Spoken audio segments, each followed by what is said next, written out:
दोस्तों BSNL के 4G के बारे में बात करेंगे। बहुत अच्छी जो है BSNL के लिए न्यूज़ आई है, क्योंकि दोस्तों जो BSNL का 4G मॉडल है उसमें एक जो है कमेटी तैयार कर रही है गवर्नमेंट, और जो है BSNL का जल्दी से 4G लाया जाएगा। तो दोस्तों सब कुछ BSNL का अगर देखा जाए तो 4G पर ही डिपेंडेंट है, सब 4G पर टिका है, चाहे वो सैलरी हो, चाहे वो BRS का सेकंड इंस्टॉलमेंट हो, चाहे हर एक चीज़ टावर ऑपरेटर की सैलरी हो वगैरह वगैरह, सब कुछ जो है 4G पर डिपेंडेंट है। फ़िलहाल अगर बात की जाए तो चलिए दोस्तों आज इस खास न्यूज़ को जानते हैं। सैलरी के बारे में भी बात करेंगे इस वीडियो में, लेकिन उससे पहले इस वीडियो को शुरू करते हैं। हुआई और ZTE को ब्लॉक करने के बाद BSNL के लिए नए मॉडल पर काम कर रही है सरकार।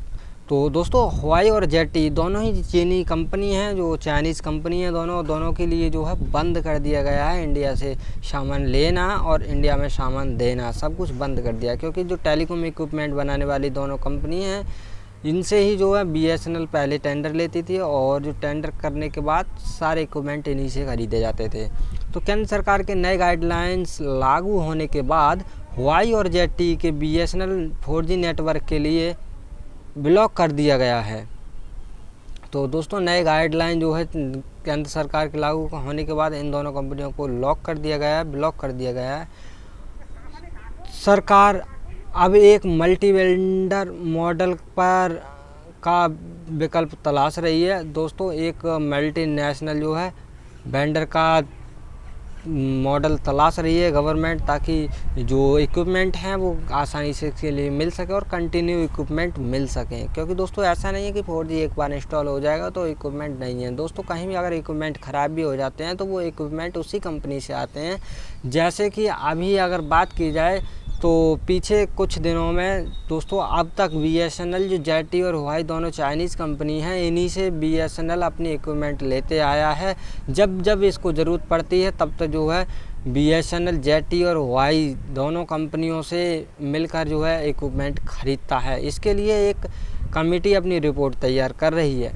तो दोस्तों इसके लिए कमेटी बनाई गई है, वो अपनी रिपोर्ट तैयार कर रही है, क्या क्या करना है क्या क्या नहीं करना है, और ताकि BSNL चल सके और BSNL के लिए जो 4G मॉडल पर वर्क जारी है।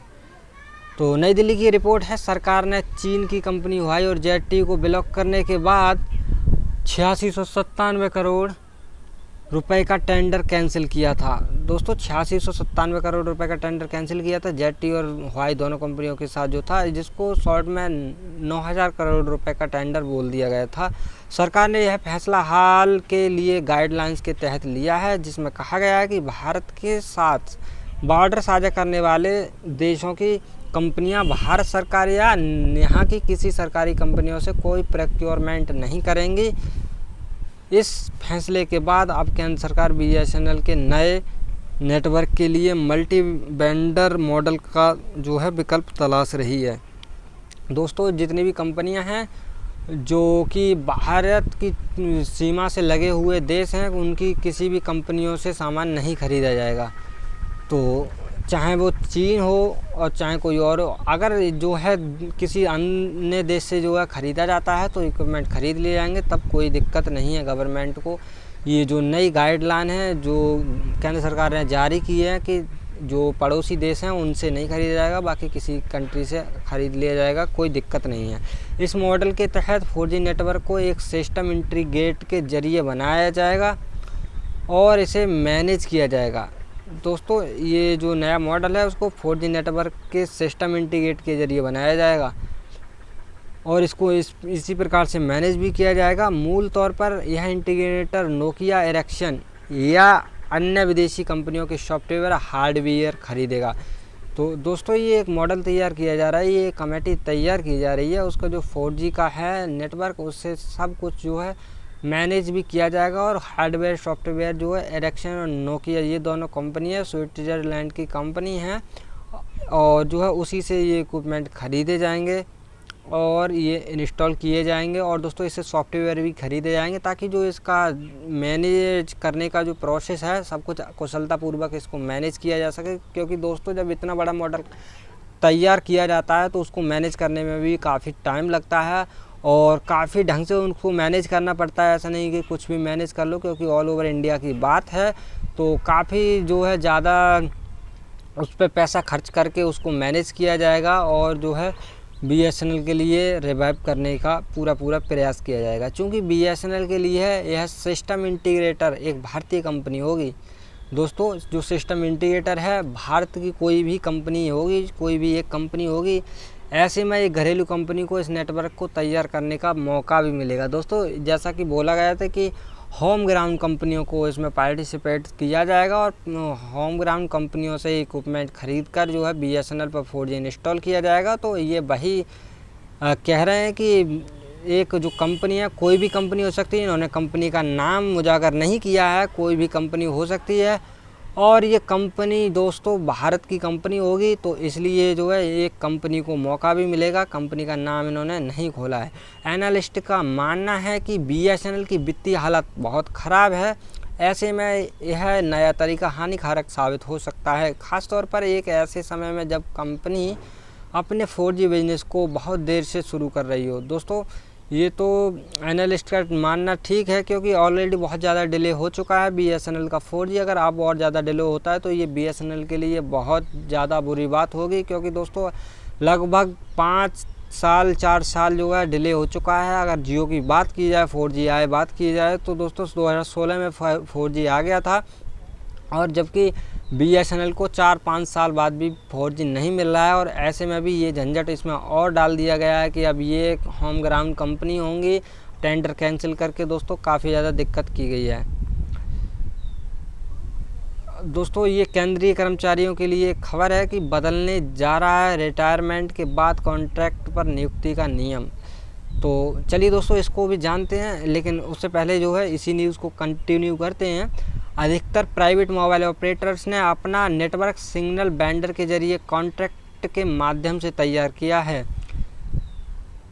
कमीशनिंग के बाद यह वेंडर्स ही सर्विस एग्रीमेंट के तहत इन्हें मैनेज करते हैं, इससे जो है खर्च कम होता है। दोस्तों इनका कहना है कि जो प्राइवेट टेलीकॉम सेक्टर की कंपनियां हैं, इन्होंने अपने मोबाइल ऑपरेटर्स जो है अपना एक नेटवर्क सिग्नल वेंडर के जरिए कॉन्ट्रैक्ट के माध्यम से तैयार करते हैं। जो कॉन्ट्रैक्ट है उस प्रकार से जो है मैनेज करते हैं।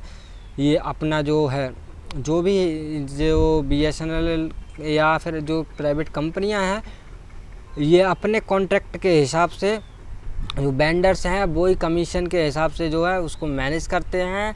और BSNL में ऐसा नहीं है। BSNL के लिए इसे बिल्कुल डिफरेंट कमेटी बनाई हुई है, तो वो मैनेज करती है, तो उसमें खर्च ज़्यादा आता है और इसमें खर्च कम आता है और नेटवर्क की दक्षता भी बढ़ती है। दोस्तों अगर जो कॉन्ट्रैक्ट है उसमें अगर बात की जाए तो दोस्तों प्राइवेट जो एम्प्लॉय हैं वो आते हैं तो वो जो है कई साइट्स को देखते हैं और जो साइट हैं उनको कंटिन्यू चलाने की कोशिश करते हैं, क्योंकि दोस्तों उनकी सैलरी कटने का उनको डर लगा रहता है।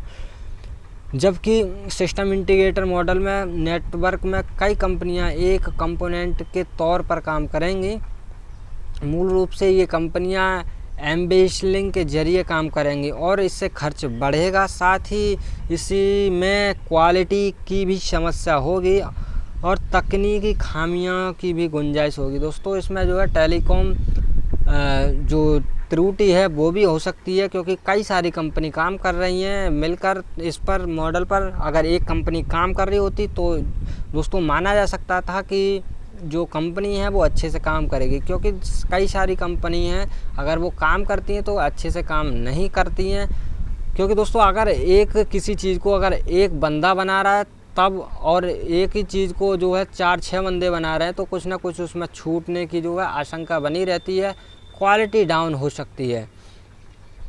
तो इसमें देखते हैं दोस्तों खर्च भी बढ़ेगा, क्योंकि ज़्यादा कंपनी पार्टिसिपेट करेंगी तो ज़्यादा लोगों का खर्चा देना होगा। टेलीकॉम विभाग यानी दोस्तों डिपार्टमेंट ऑफ टेलीकम्युनिकेशन की एक कमेटी इस मॉडल के लिए तकनीकी जानकारी जुटा रही है ताकि BSNL के 4G नेटवर्क को रोल आउट किया जा सके। उम्मीद की जा रही है कि यह कमेटी बहुत जल्द ही अपनी रिपोर्ट भी सौंप देगी। हाल ही में नीति आयोग ने सिफारिश की थी कि BSNL के 4G नेटवर्क रोज आउट में केवल दोस्तों 4G नेटवर्क के रोल आउट में केवल लोकल स्तर पर डिज़ाइन किए गए और निर्मित किए गए उत्पादों का ही इस्तेमाल किया जाए। नीति आयोग की इस सिफारिश में यह भी कहा गया था कि उपकरणों के लिए लोकल मॉडल्स अपनाने के लिए सरकार कंपनियों को ही इसका नया टेंडर ड्राफ्ट करना चाहिए। दोस्तों गवर्नमेंट की जो है रेस्पॉन्सिबिलिटी बताई है नीति आयोग ने कि गवर्नमेंट ही जो है इसके लिए जो व्यवस्था है गवर्नमेंट ही करे। तो दोस्तों आज की ये थी खास न्यूज़ कि BSNL का दोस्तों जो है प्रोसेस जारी है। देखते हैं कब तक BSNL का जो 4G लग जाता है। और दोस्तों जुलाई की सैलरी की जो एक्सपेक्टेड डेट है वो 20 या 21 यहाँ तक कि 22 अगस्त तक हो सकती है और सैलरी भी जल्दी मिल जाएगी आप लोगों की। तो और दोस्तों नई वीडियो में जो है कॉन्ट्रैक्ट वर्कर की सैलरी के बारे में बात करेंगे। और दोस्तों चलिए वीडियो अच्छी लगी तो वीडियो को लाइक करिएगा और साथ ही एम्प्लॉय के साथ वीडियो को जरूर शेयर करिएगा ताकि वो भी अपडेट रह सके हर एक न्यूज़ से। चलिए दोस्तों मिलते हैं एक नई वीडियो में, तब तक के लिए अपना ख्याल रखिए। बाय दोस्तों, और मेरे चैनल को सब्सक्राइब करके बेल आइकन जरूर प्रेस कर लेना।